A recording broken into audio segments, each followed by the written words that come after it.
येषां न विद्या न तपो न दानं ज्ञानं न शीलं न गुणो न धर्मः येषां न विद्या न तपो न दानं ज्ञानं न शीलं न गुणो न धर्मः ते मर्त्यलोके भुवि भारभूता मनुष्यरूपेण मृगाश्चरन्ति मनुष्यरूपेण मृगाश्चरन्ति।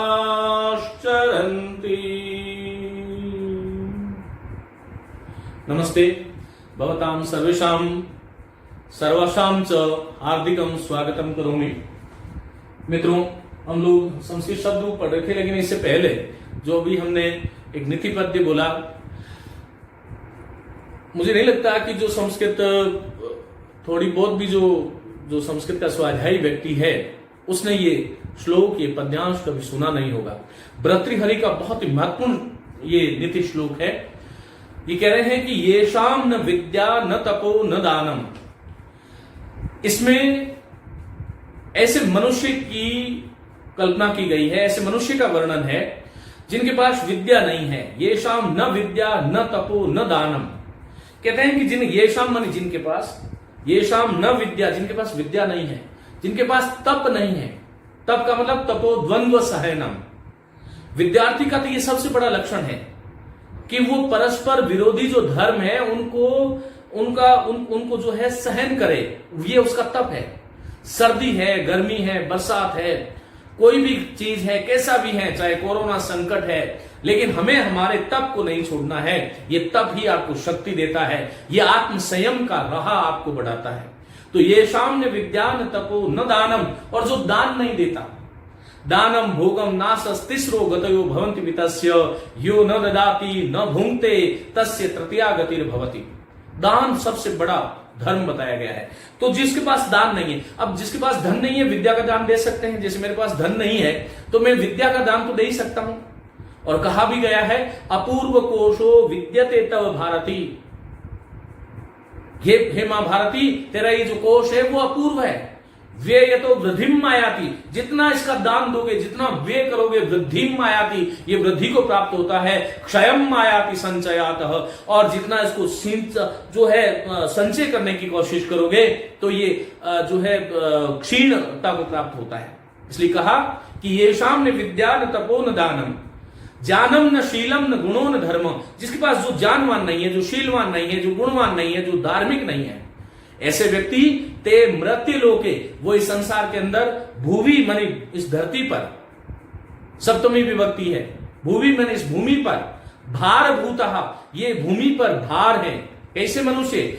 ये सामने विद्या, जिनके पास विद्या नहीं है, तप नहीं है, दान नहीं है, ज्ञान नहीं है, शील नहीं है, गुण नहीं है, धर्म नहीं है, ऐसे मनुष्य इस सृष्टि पर भार स्वरूप है।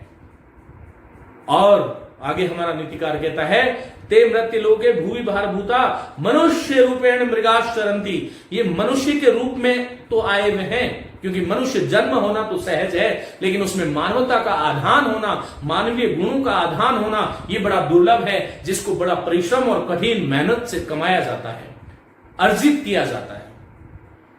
ऐसे मनुष्य जिनके पास ये उपरोक्त चीजें नहीं है, ये इस धरती पर भार स्वरूप है, और ये मनुष्य के रूप में ही मृग चल रहे हैं, हरिण चल रहे हैं। मानो मृग, वैसे तो शब्द जो है वो आरंभ में संपूर्ण पशु का वाचक था।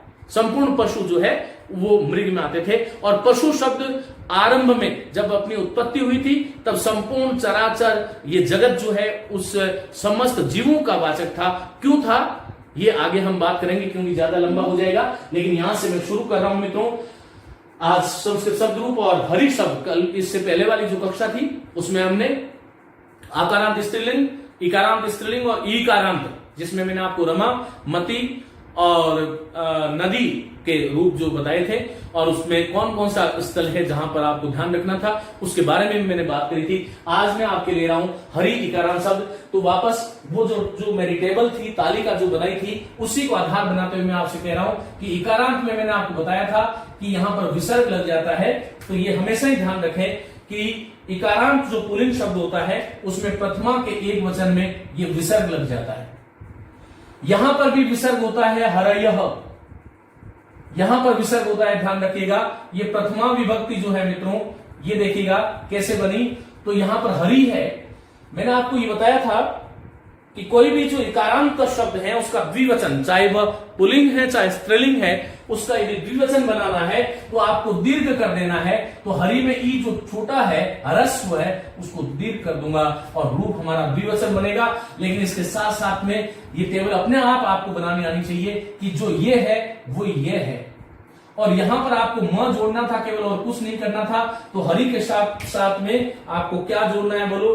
हरि के साथ में यहां पर आपको म जोड़ना है केवल। यहां पर क्या करना था? मैंने आपको कहा था कि यहां पर दीर्घ हो जाता है, और दीर्घ होकर के ये ई जो है वो, यदि आप टेबल देखोगे तो मैंने आपको बता दिया था कि ईन बन जाता है। तो ये शब्द क्या बन जाएगा? हरीन बन जाएगा। मित्रों, इकारांत पुल्लिंग शब्द हमारी संस्कृत भाषा में जितने भी शब्द हैं उनके सभी के रूप जो है वो इसी प्रकार से चलने वाले हैं। हरि शब्द को याद कर लो, चाहे मुनि है, चाहे कवि, चाहे अरि, ऋषि, विधि, गिरि है, अग्नि है, वहनी है, निधि है, समाधि है, आदि है, व्याधि है, संधि है, ये जितने भी रूप है इन एक हरि का अनुसरण करने वाले हैं। तो देखिएगा हमने ये दो बना लिए। अब यहां पर आप याद करो कि तृतीया विभक्ति का जो एक वचन है, मैंने आपको ये कहा था कि तृतीया विभक्ति का एक वचन जो है उसमें यदि इकारांत पुल्लिंग शब्द है तो ना और न जुड़ता है, या तो ना जुड़ता है या न जुड़ता है, ना। तो यहां पर क्योंकि र आ गया है तो र जहां पर आएगा वहां पर ना ही जुड़ना है। तो यहां पर देखिएगा, ये मैंने आपके यहां पर लिख दिया कि ये हरि के साथ में क्या जुड़ गया साहब? ना जुड़ गया। तो ये ना एक तरह से प्रत्यय हरिना बन गया। यदि ये शब्द संधि होता तो संधि ना बनता, कपि होता तो कपि ना बनता, ऋषि होता तो ऋषि ना बनता, ऋषि ना बनता।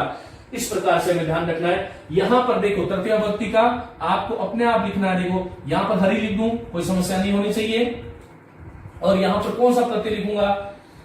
मुझे लगता है सभी को याद होगा, ये कक्षाएं क्रम से चल रही हैं। यदि कोई व्यक्ति इससे पहले वाला पाठ, शायद 11वां पाठ था, वो पाठ पढ़ा है, उसी के समझ में आएगा। तो हरिभ्याम हो जाएगा। और देखो इसके साथ साथ में मैं यहां पर बता दूं कि ये जो तृतीया का जो द्विवचन होता है यही आपका क्या होगा बोलो? चतुर्थी का द्विवचन होगा, हरिभ्याम हो जाएगा। और ये भ्याम में महलंत हो जाएगा। और ये का यही आपका जो है साहब, ये पंचमी का द्विवचन भी आपका यही हो जाएगा। तो हरि के साथ में भ्याम जोड़ दें, ये तीनों आपके रूप तैयार हो गए। यहां पर याद करो तृतीया विभक्ति का जो बहुवचन था उसमें मैंने आपको बताया था कि कोई भी जो शब्द है अकारांत के अतिरिक्त उन सभी शब्दों में हमें क्या लगाना चाहिए? कि भी ही लगाना चाहिए। तब रूप क्या बनता है बोलो? हरि भी ही बनता है। यहां पर कोई भी जो शब्द आता है उसके आगे आपको एक ही शब्द जोड़ना है, और वो याद करना आप, मैंने आपको बता दिया था कि हरिभ्यः, और यहां पर भी हरिभ्यः इस प्रकार से जुड़ेगा। चतुर्थी विभक्ति का एक वचन जो था वो मैं आपको बता चुका हूं कि इसमें यह प्रत्यय जुड़ता है तो हरिय रूप बन जाता है। पंचमी में आपको ध्यान होना चाहिए कि ये ह है और ये रे, ह और ये जो है र है, और उसके आगे ऊपर जो एक ही मात्रा ए है, मैंने आपको प्रत्यय बताया था ए है, तो हरे है हो जाएगा। जो पंचमी का रूप होता है वो षष्ठी का होता है, यहां पर हरयो रूप बन जाता है। और जो षष्ठी का द्विवचन होता है वही सप्तमी का द्विवचन होता है। तो इस तरह से हमें इन चीजों को ध्यान रखना है। यदि थोड़ी सी आप 2 दिन मेरे साथ अभ्यास कर लोगे तो ये शब्द रूप जितने भी हैं आपको छोटू मोटू के खिलौने नजर आएंगे। ये मैं आपको कह सकता हूं, मैं मेहनत कर सकता हूं, बता सकता हूं, आगे अभ्यास करना आपके हाथ में है। जिसको पढ़ना है ध्यान से वो इसको देख सकते हैं, पढ़ सकते हैं। अब देखो यहां पर हरे हरियो, और यहां याद करो मैंने आपको कहा था कि यहां पर नाम या नाम होता है, लेकिन इससे पहले, नाम या नाम से पहले कभी भी ह्रस्व ई और उ नहीं आता है। हमेशा ही ई या तो दीर्घ होगा या उ दीर्घ होगा या आ होगा। तो हरि के आगे अब आप बताइए मुझे कि मैं नाम लगाऊं कि नाम लगाऊं, क्योंकि र आ रहा है तो मुझे नाम लगाना है। मित्रों यहां पर सप्तमी में हरि लिख दूंगा। अब यहां पर भी मैंने आपको दो प्रत्यय बताए थे, एक तो सु बताया था, ये वाला सु, और एक शु बताया था। तो ये सु केवल आकारांत स्त्रीलिंग में बनता है, और यहां पर आपको ये क्या जोड़ देना है, बोलो हरिशु जोड़ देना है। ये आपका रूप तैयार हो गया। ये कुछ यहां पर औ जुड़ जाता है, ये भी मैंने आपको बता चुका हूं कि आपको कुछ नहीं करना है, केवल औ जोड़ना है। हरऊ रूप बन गया। इकारांत जो शब्द है सप्तमी में औ जुड़ जाता है, ये आपको मैंने बता चुका हूं। आगे देखिएगा संबोधन में यहां पर हे हरे हो जाएगा, ये थोड़ा सा अलग है। बाकी द्विवचन में ऊपर हरि है तो नीचे भी हरि हो जाएगा। प्रथमा के बहुवचन में हरिय है तो मैं हे लगा करके हरिय लगा दूंगा, और ये आपका पूरा का पूरा रूप जो हरि का था ये आपके सामने तैयार हो गया। आप इस तरह से किसी भी शब्द रूप को बना सकते हो। जितने भी इकारांत और पुल्लिंग शब्द होंगे उन सभी शब्दों के रूप इसी प्रकार से चलते हैं। अब देखो इसमें ई म ना ये या ना ये, ई म ना ये, एह औ ए, इस तरह से भी आप याद रख सकते हो। एक बार कोई तरीका पकड़ लो, यहां पर भी ही भ्यणांशु, ये आपको मैंने बता दिया था, ये होता है वो ये होता है। एक यहां पर जो महत्वपूर्ण जो चीज है, कहां कहां पर दीर्घ हो जाता है, तो मेरे विद्यार्थियों एक तो हरि में दीर्घ होता है प्रथमा और द्वितीय का द्विवचन में, एक द्वितीय के द्विवचन में हरिन होता है, और एक यहां पर हरिनाम होता है। यही कुछ स्थल है। परीक्षक हमेशा दुख रथ पर हाथ रखता है कि विद्यार्थी कहां पर, क्योंकि यहां पर हरिनाम में ही छोटा कर दोगे तो ये कोई रूप ही नहीं होता है। षष्ठी विभक्ति में सदैव ध्यान रखें कि नाम और नाम से पहले दीर्घ स्वर का प्रयोग होता है। ये बहुत महत्वपूर्ण बात है। चलिए इसको हम पढ़ते हैं। हरि हरि हरय प्रथमा, हरि हरि हरय प्रथमा, हरिम हरि हरीन द्वितीया। आप जब बोलो तब भी हरीन बोलोगे तो लिखोगे भी फिर वही हरिम हरि हरीन द्वितीया। तृतीया की बात करें, आप वहां पर ध्यान रखो। हरिणा हरिभ्याम हरिभि तृतीया, हरिणा हरिभ्याम हरिभि तृतीया, हरये हरिभ्याम हरिभ्य चतुर्थी, हरये हरये हरिभ्याम हरिभ्य चतुर्थी, हरे हरिभ्याम हरिभ्य पंचमी, हरे हरिभ्याम हरिभ्य पंचमी, हरे हरयो हरिनाम षष्ठी, हरे हरयो हरिनाम षष्ठी, हरऊ हरयो हरिषु सप्तमी, हरऊ हरयो हरिषु सप्तमी, हे हरे हे हरे संबोधनम। अब मैंने आपको एक छूट दे दी कि जितने भी इकारांत शब्द हैं वो सारे ऐसे के ऐसे ही चलेंगे, लेकिन इसका एक अपवाद है, वो ध्यान रखना। एक तो पति शब्द है और एक सखी शब्द है।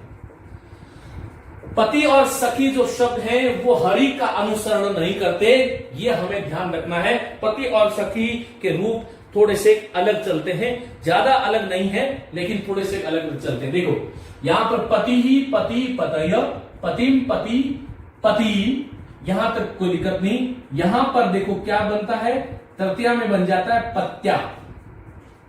आपको दिखाई दे रहा होगा, यहां पर तृतीया विभक्ति जो है उसमें पत्या रूप बन जाता है।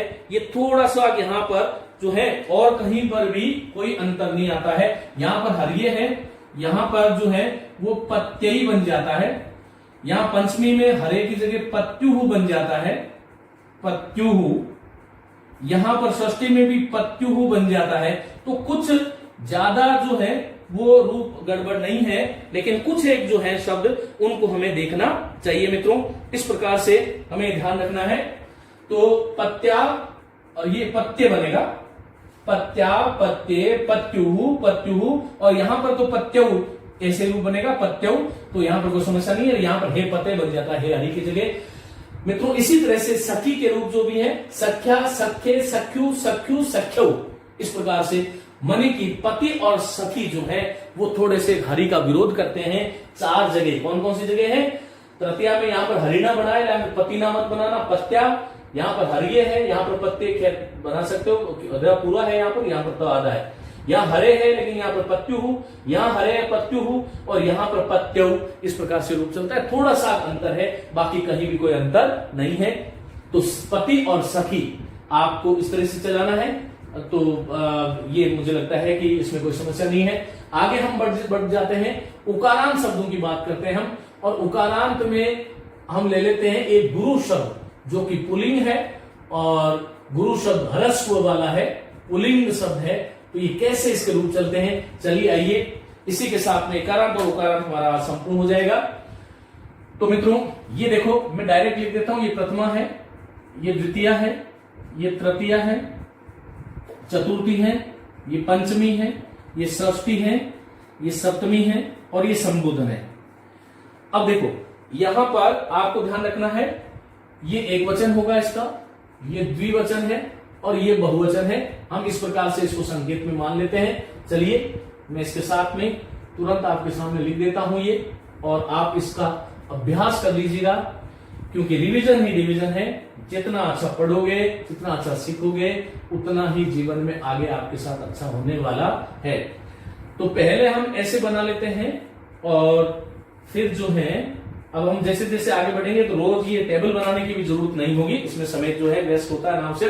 देखो यहां पर गुरु हूं, ये ध्यान रखना है कि यहां पर विसर्ग आ जाएगा, गुरु हूं, जैसे यहां पर हरि ही आया था। यहां पर मैंने बताया था कि ह्रस्व ही है तो दीर्घ कर दो, यहां पर ये गु लिखिएगा, और ये ध्यान से देखिएगा, ये र है, और र में ये दीर्घ है, ये रु ह्रस्व है, माने कि र में ये वाला जो है वो ह्रस्व है, और ये वाला जो गांठ वाला है वो दीर्घ है। तो गुरु गुरु, यहां पर मित्रों जहां पर ई था वहां पर यह होता है, तो ऊ का व हो जाता है, तो क्या बनेगा बोलो, गुरुहु गुरु गुरव। यहां पर म जोड़ना है, कुछ करना ही नहीं है आपको, तो गुरु मु करना है, ये वही होता है। यहां पर मैं बता चुका हूं, ऊन हो जाएगा, गुरुन बन जाएगा, न हलंत हो जाएगा। यहां पर हरिणा की तरह गुरुना ही होगा, गुरुना हो जाएगा। यहां पर आपको भ्याम जोड़ना है, कुछ नहीं करना है, गुरु मूल शब्द लिखना है, भ्याम जोड़ना है। यहां पर आपको भी ही कर देना है, ये सभी जानते हैं, गुरु भी ही, इस प्रकार से आप कर दोगे। यहां पर क्या करोगे बोलो, अपने आप अब आपके समझ में आ गया होगा, गुरुभ्य, ये भी यही होता है। षष्ठी व्यक्ति का जो बहुवचन है उसमें ध्यान रखना है कि रूप बड़ा होता है, माने दीर्घ होता है, और आगे नाम जोड़ देंगे तो गुरु नाम हो जाएगा। और ये जो है अब आपको बार बार बताने की जरूरत नहीं है, गुरु के साथ में शु आएगा, क्योंकि सु का प्रयोग तो केवल आकारांत में होता है, और ये जो ऊपर है वही नीचे आ जाएगा। तो शब्द क्या बनेगा बोलो, हे गुरुवे बन जाएगा। यहां पर मित्रों चतुर्थी व्यक्ति का एक वचन जो है उसमें गुरवे बना देना है। और जैसे इकारांत था तो ए है, ई का ए गुण होता है, ऊ का ओ गुण होता है, तो पंचमी का एक वचन गुरु हो, और षष्ठी का भी यही होता है। यहां पर ये ध्यान रखना मोस्ट इंपोर्टेंट है, सप्तमी व्यक्ति में इकारांत और उकारांत में समान ही प्रत्यय लगते हैं, तो ये हरव था और ये गुरव बन जाएगा, तो ये ध्यान रखना। और यहां पर हे हरे था ना, हे गुरु बन जाएगा, ये भी बहुत महत्वपूर्ण है। कई बार क्या करते हैं, संबोधन का रूप पूछ लेते हैं और हम बाकी सब रट लेते हैं, लेकिन संबोधन का नहीं आता, तो महत्वपूर्ण स्थल है ये। आगे आपके सामने पूरा जो है क्लियर है। गुरुभ्याम, यहां पर गुरुवो हो रूप बन जाएगा, क्योंकि इकारांत होता है तो यो हो, और उकारांत होता है तो वो हो, गुरुवो, ये समान होता है। और संबोधन जो है वो यही होगा, हे गुरु, इस प्रकार से होगा। तो चलिएगा, महत्वपूर्ण बात यह है कि इसमें हमें ध्यान रखने की बात यह है कि यहां पर रू बड़ा होता है, यहां पर रू बड़ा होता है, यहां पर रू बड़ा होता है, यहां पर शु होता है, यहां पर गुरबो होता है, यहां पर ऊ का जो गुण है वो ओ हो जाता है, ई का गुण जो है वो ए हो जाता है। चलिए इसको एक बार हम देख लेते हैं, उसका उच्चारण कैसे करना चाहिए। तो गुरु गुरु गुरवः प्रथमा। देखो हरि का स्मरण, संस्कृत तभी कहते हैं कि संस्कृत में पाठ्यक्रम भी चलता है और भक्ति भी हो जाती है। ऐसे तो न जाने कब हम हरि कौन होता है, जो हमारे पापों का हरण करता है वो हरि है। हरि जो है भगवान विष्णु को कहते हैं क्योंकि हमारे पापों का हरण करता है वो। हरि बंदर को भी कहते हैं क्योंकि वो हमारे हाथ से किसी वस्तु का हरण कर लेता है, झपट्टा मार के हर लेता है। हरि जो है वो सिंह को भी कहते हैं क्योंकि वो हमारे प्राणों का हरण कर लेता है। तो हमारी यहाँ पर भाषा जो है वो देखिएगा कितना प्रत्येक शब्द का अर्थ है। हरि जो शब्द है वो हरिहरण करने वाली धातु से बना है, इसलिए विष्णु को भी हरि है। बंदर हाथ से वस्तु ले लेता है, बंदर भी हरि है। और सिंह जो है वो प्राणान कर लेता है, सिंह भी हरि है। गु नाम अंधकार का है, रू नाम प्रकाश का है। अज्ञान तिमिरांधस्य चक्षुरुन्मिलितम येन तस्मै श्री गुरुवे नमः। तो ये गुरु है। चलिएगा हम इन गुरु की स्तुति कर लेते हैं। वैसे मैं बता दूं, ई म ना ये एह औ ए, यहां पर ऊ म ना वे गुरु को ऐसे मनाते हैं, हरि को ऐसे मनाते हैं। ऊ म ना वे, क्योंकि यहां पर गुरु नाम साधु होता तो साधु नाम हो जाता। ये तो णा क्यों आया? क्योंकि र के कारण जो है, ये जो र आया है, इस र के कारण न नहीं आकर के णा हो गया। तो ऊ म ना वे ओह औ ओ, गुरु ऐसे मानते हैं, हरि मानते हैं। ई माना ये, ई माना ये, एह औ ए। और गुरु कैसे? ये आगे वाले प्रत्यय हैं, देखो, ऊ माना वे, ऊ माना वे, ओह औ ए। इस प्रकार से, क्योंकि देखिएगा जब गुरुकुल शिक्षा पद्धति थी तब हमारे ऋषि महर्षि और वैयाकरण जो थे वो हमें इन शब्दों की सिद्धि बताते थे। मैं यदि आपकी गुरु शब्द की सिद्धि करने में लग जाऊंगा तो शायद आपको मुझमें भूत नजर आएंगे। एक ही गुरु शब्द को बनाने के लिए मुझे कम से कम 15 से 20 सूत्रों का शरण में जाना पड़ेगा, तब जाकर के गुरु शब्द बनता है। कितनी वैज्ञानिकता है ये संस्कृत में। ये शायद हमारा सौभाग्य है कि हम संस्कृत पढ़ रहे हैं। और मैं इसके लिए उन परीक्षाओं को भी बहुत साधुवाद देता हूं, उन पाठ्यक्रम निर्धारकों को देता हूं जिन्होंने शिक्षक को ये जो संस्कृत का जो प्राथमिक ज्ञान है उसके लिए प्रेरित किया। चलिए गुरु की बात कर रहे हैं। गुरु गुरु गुरवः प्रथमा, गुरु गुरु गुरवः प्रथमा, गुरुं गुरु गुरून् द्वितीया, गुरुणा गुरुभ्यां गुरुभिः तृतीया, गुरुणा गुरुभ्यां गुरुभिः तृतीया, गुरवे गुरुभ्यां गुरुभ्ये चतुर्थी, गुरवे गुरुभ्यां गुरुभ्ये चतुर्थी, गुरोः गुरुभ्यां गुरुभ्ये पंचमी, गुरोः गुरुभ्यां गुरुभ्ये पंचमी, गुरोः गुरवो गुरुणां षष्ठी, गुरौ गुरवो गुरुषु सप्तमी, गुरौ गुरवो गुरुषु सप्तमी, हे गुरु हे गुरव संबोधनम। तो ये थे हमारे आज के जो इकारांत और उकारांत जो शब्द रूप थे। आगे की कक्षा में हम ऋकारांत शब्द कैसे होते हैं, ओकारांत शब्द का कैसे निर्माण होता है, और साथ में उस कक्षा में हलल शब्दों की भी बात करने वाला हूं। क्योंकि देखिए मैंने एक दिन एक तालिका के माध्यम से आपको समझाया था, लेकिन ये जब आप प्रैक्टिकल करोगे तो उस तालिका को यदि आप आज देख रहे होंगे या किसी ने उतार ली होगी तो ये समझ में आ रहा होगा कि वो एक ही जो तालिका जो थी वो कितने प्रकार के शब्द रूपों में हमारी सहायता कर सकती है। चलिए मित्रों, आज की कक्षा इतनी ही। इसका स्क्रीनशॉट लीजिएगा और बड़े मनोयोग से ध्यान से इसको पढ़िएगा। नमस्ते।